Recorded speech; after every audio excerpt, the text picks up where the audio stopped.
Hey, what's up, everyone? I'm Sade coming through to talk about the Virgo full moon that we have happening on March 7th. And what makes this full moon really interesting is we also have Saturn, the planet of karma, boundaries, as well as restrictions and duty, moving out of the sign of Aquarius. Thank God, because if you've been going through your Saturn return like myself, we have been going through this for the past 3.5 years. And now it is moving out of the sign of Aquarius and moving into the sign of Pisces, which will be opposing this full moon. So it's a very interesting time of reflection, of introspection, so that we can start taking practical steps to fulfill the dreams and the visions we have for ourselves. So, really briefly, let me break down Pisces and Virgo. Pisces, which is currently where the sun is in, is water ruled, it's feminine, it's ruled by the planet Jupiter as the original ruler, and the current ruler is Neptune. And when we're working with Jupiter and Neptune, we're really working with the mysticism of life, right? The things that aren't physically seen, but they're felt. And that's why Pisces rules being the healer, because they are capable to hold space emotionally for so many people, selfless service, selfless space holding, for the sake of healing the collective and healing humanity and bringing everyone together as a whole. Now, Virgo is the opposite sign of Pisces. And when I say opposite, it just means on the opposite spectrum. Virgo is ruled by Mercury. So the opposite of that Jupiter energy of, the spiritual world.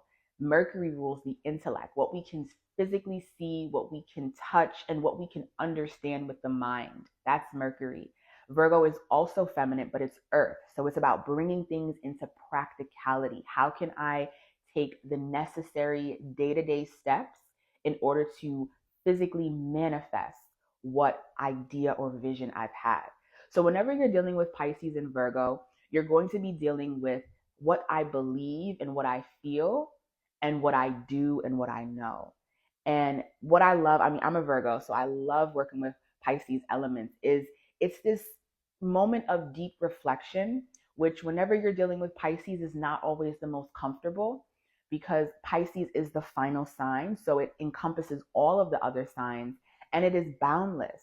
So sometimes when we reflect and we feel, we can really feel the depth of things, and it can feel never ending. It can feel like we're encompassed and embodied in this deep emotion, which can be Pisces sometimes.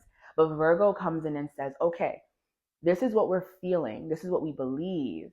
How can we now take day-to-day practical steps, one step at a time, to bring these feelings into the physical world? Because the thing about Neptune is it's unseen. But when you're working with the unseen in the seen world, you have to take action and practical steps to move things into the physical world. And that's where Virgo comes in and balances out Pisces. So this is a really good time of deep reflection. Of course, when you're dealing with Virgo and Pisces, the reflection is not going to be fun because it has to be honest. Virgo is a very practical, honest sign. We don't get the best rep in the zodiac sign of being the most fun, because Virgo actually rules purging. It's that purge before we enter into spring. And that's what I love about the Virgo full moon before we enter spring and the Pisces full moon before we enter fall, is because it is allowing us a time of deep introspection. And what makes this Virgo full moon uncomfortable is the introspection has to be on self because it's feminine. And whenever we're dealing with feminine energy, it's internalized.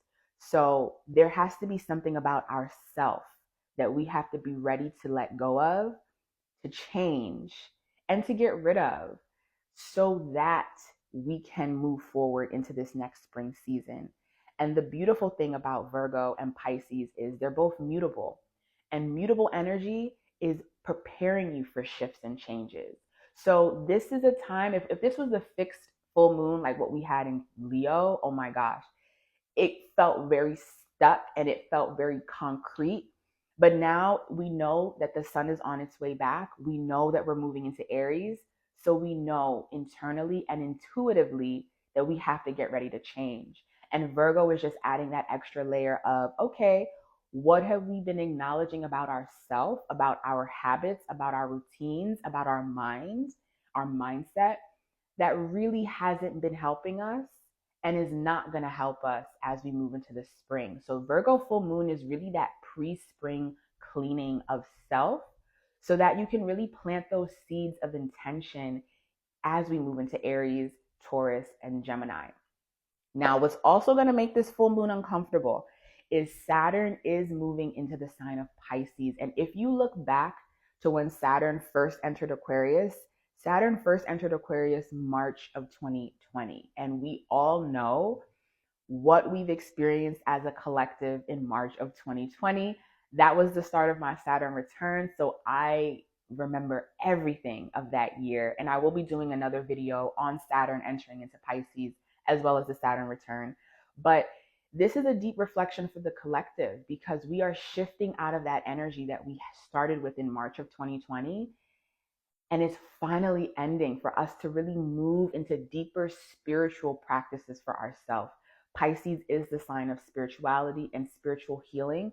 So with Saturn moving into there, and again, I'm going to do a more in-depth video, now is the time for us to tap into our own spiritual practice, our own spiritual beliefs, and really making our dreams come into life and fruition. So this is a deep reflective time for the collective of where were you 3 years ago, 3.5 years ago? And where are you now? And is that where you want to be? Right? And that's that deep question. Is that where you want to be? And if not, then you need to change something about yourself so that you can move forward in this new, really this new world that we're moving into finally, and this new energy that we are shifting into. So I'm really excited about this full moon, of course, because it's in Virgo and I love being in my Virgo energy because we know how to get things done. So hopefully you can take this full moon as an opportunity to clean some things out, get rid of some information, get rid of some people, get rid of things that you don't need, purge it out so that we can really enter into this spring energy full of life, full of self, and ready to plant new seeds of intention. All right, y'all. Thank you so much for joining. I'm going to make a more in-depth video on all of the other planetary shifts we have happening in March, and I will see you for our new moon in Pisces, or no, our new moon in Aries. All right, y'all. Thanks.